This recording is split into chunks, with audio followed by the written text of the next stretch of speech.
All right, here we go. We're back. Bag number 2 now. This is Rob again. There's Gavin back behind. Hi, Gavin. Hi there. We have to do a video on Gavin's knife here in a minute. He's got a couple of pretty cool knives he carries. But we're doing inch bag, get home bag, the whole thing in the series here that we're doing. This is bag number 2, the one I carry in the pickup all the time. If you don't know kind of what's going on, what I'm talking about, the first video I put in on this series showed all of them laid out. Still up here in the woods in Pagosa. In fact, the other bag video we did, I finished it just a few minutes ago, and we got us a glass of iced tea, and we built up the fire a little bit so it wouldn't smoke us out, although smoking out some of the bugs would be nice. You know, up here in the mountains you would think it's supposed to be nice and cool and no bugs, but it just ain't so. Now tonight it will be. It'll be cooler, but right now temperatures in the low to mid 80s. Not bad. We got a little shower a while ago, no big deal. I want to talk about something real quick before I get going on here. The difference between inch bag, get home bag, bug out bag, that kind of thing. Part of it boils down to philosophies. Inch bag means I'm never coming home. I-N-C-H. I can't imagine a scenario where I'm never coming home. Now I'm sure there are some, but unless something really bizarre happened, I'm coming home, because that's where my stuff is. That is my castle. That is my zone.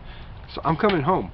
So everything I design with the intent of coming back home to. If I'm never coming home, and Wes did a pretty good video with some theories on this. Wes S, if y'all hadn't checked his channel out, he's got some pretty good insights and ideas, and he's just kind of a fun guy too.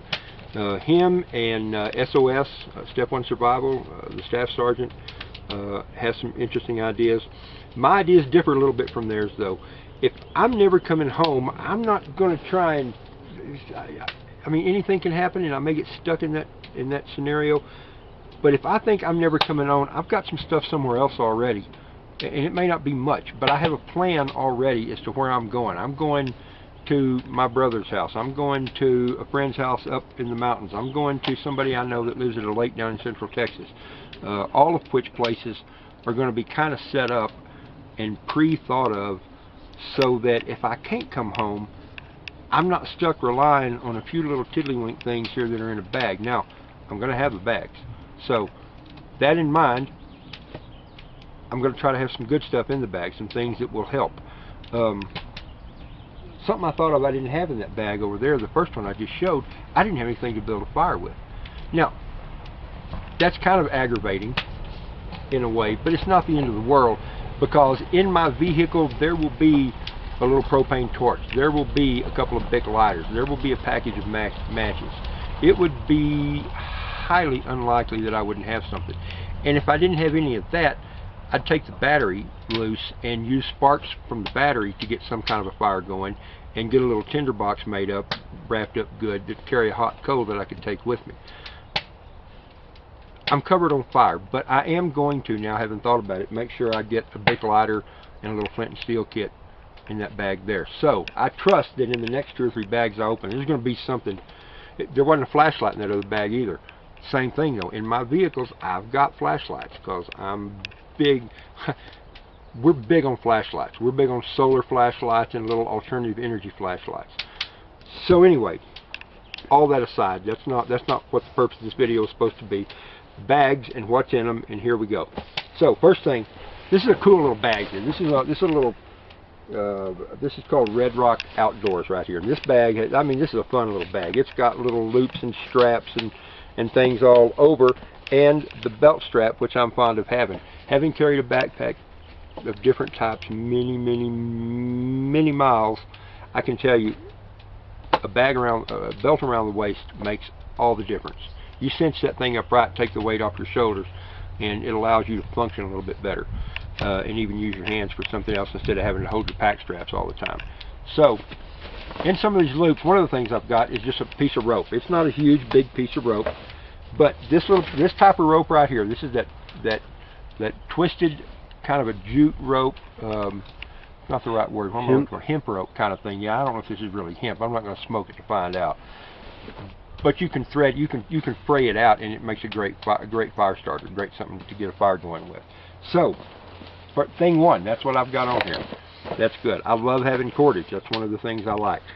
All right, door number 1, pocket number 1. Let's see what we got. And I truly do not know what all's in this one.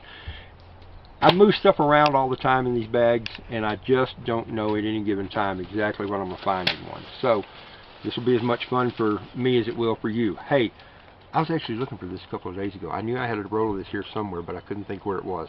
So there it is, a little thing of 550 cord. That hadn't even been, it's been used a little bit. I've cut a chunk off of it at some point. We have, I'm almost afraid to open this up. When I get a bag like this, I think, good grief, there's no telling what I put in here. So I look inside first and I see, okay, it's just some fishing equipment. And a pair of scissors.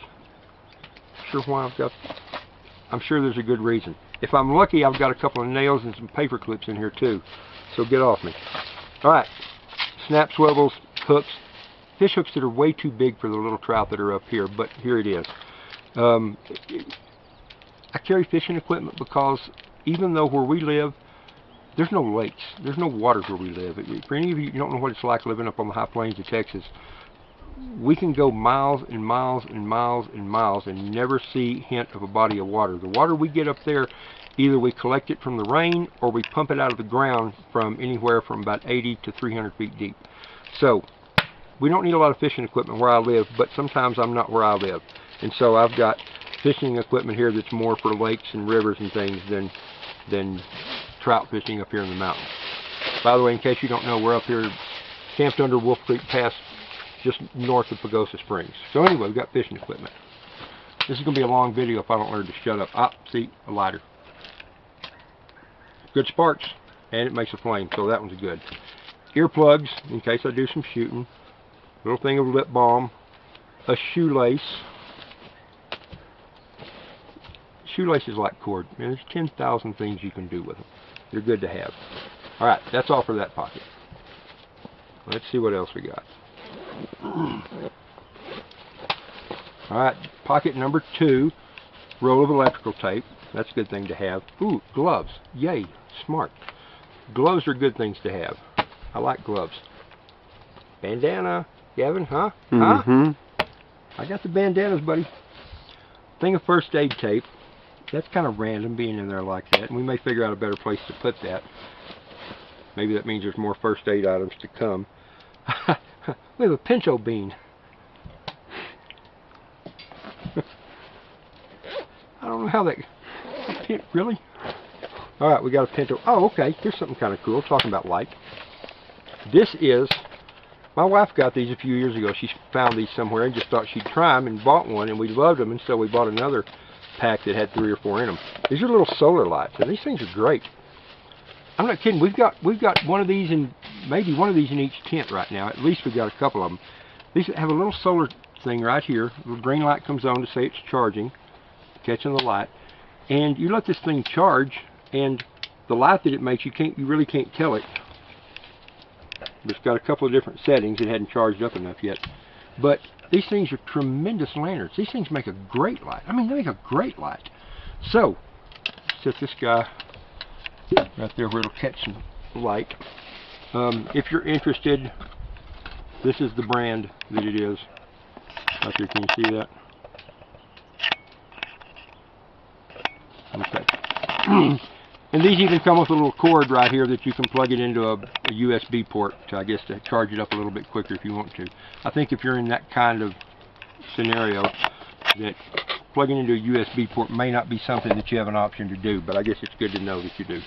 Alright, so, great source of light right there. Now, the downside to this source of light, if you were trying to be sneaky, you're not going to be real sneaky with this light, because it casts a real nice light all the way around like a lantern would. Alright. What else have we got? We've got, okay. Alright, we talked, I know what this is. We talked about this in the other video. This is my water purification kit right here. I'm big on drinking water. In fact, I'm going to give me a drink of tea. Thank you. So, this is my first need drinking water kit.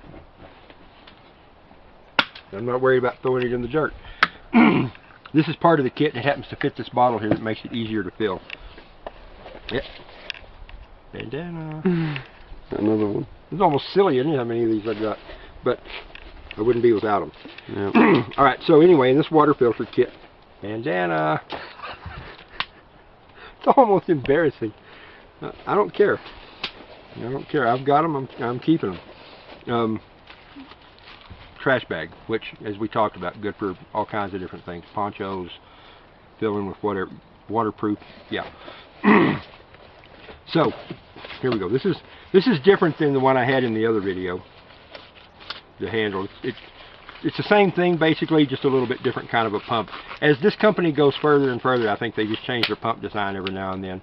But right here, you pump this guy, it pumps the water up in, down through here, fills up your bottle. You can, this piece right here, you can attach it with a hose to that.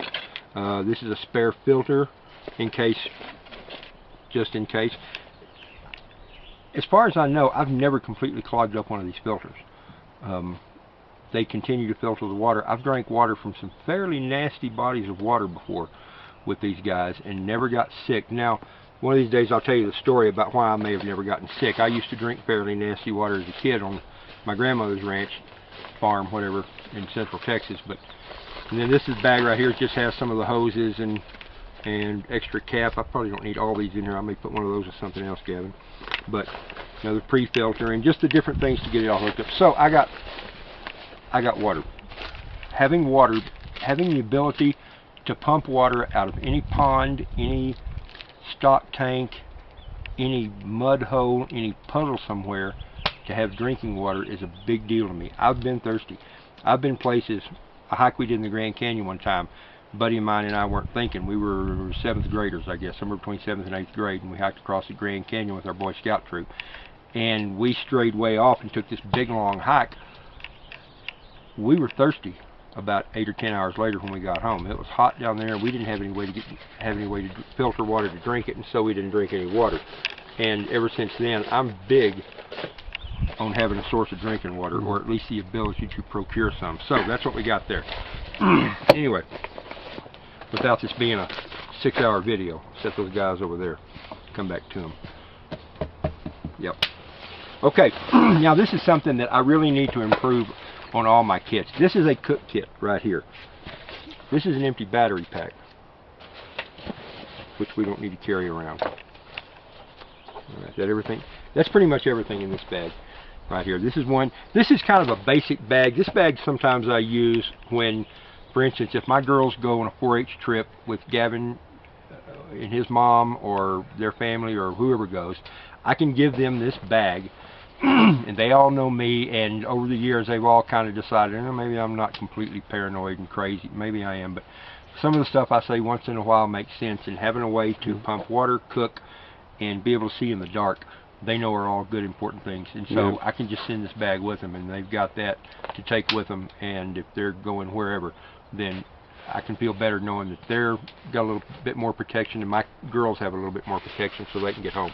So this right here is just a cook kit. It's nothing special. I think it's going to turn out to be one of those Coleman cook kits, and it's not light either. This is not one of those good, real thin stainless steel ones. A little wire saw or combination snare and wire saw. Don't know why that's in there. A lot of times I think of something and I say, well, we'll just throw that in there, then we know we've got it. But this is, yeah, a little heavy-duty cooking pot here. You're not going to hurt. Yeah, you bang somebody over the head with that pretty good. The handle, the lid, and then the smaller set here that probably a lot of unnecessary type of stuff here. But, in fact, probably could keep this in one bag and this in a different bag. And that would probably be a pretty cool thing to do. Yeah, this has got, yeah, cups and everything else. A lot more trash in here than really is needed. So, that's what we got there. Gavin, where are we on time, bud? Right at 14. 14? Okay. So anyway, that's pretty much going to wrap this one up. I'll talk more about water later. One of the things I've done recently is put a big water catchment system in behind my house, which I hear, now that we're gone, we've gotten like 5 or 6 inches of rain in the last few days, so it's going to be interesting. That tank should have a whole bunch of water in it. We got a little, what was it, that little 1/2 inch or 1 inch rain the other day, and I bet it put a couple 100 gallons in there. So I bet I'm well over 1,000 gallons in that tank right now. If we've gotten, of course, we didn't get all that rain out at the house. I'm rambling. Never mind all that. As what Staff Sergeant would say, as you were. So anyway, we're going to call it good for that. But I am going to talk about water later. Talk about my grandmother's water tank and her filtration system. That'll be a fun video to do. It'll be a little short one, but we'll talk about what you can get used to. Anyway, thanks for watching, and we'll be back later with, if you want to pan over there, with bag number 3 and the man purse and the rifle case. Like I say, this is all just fun stuff, kind of keeping up with some of the other series of things that people are doing like this. So, thanks. Bye.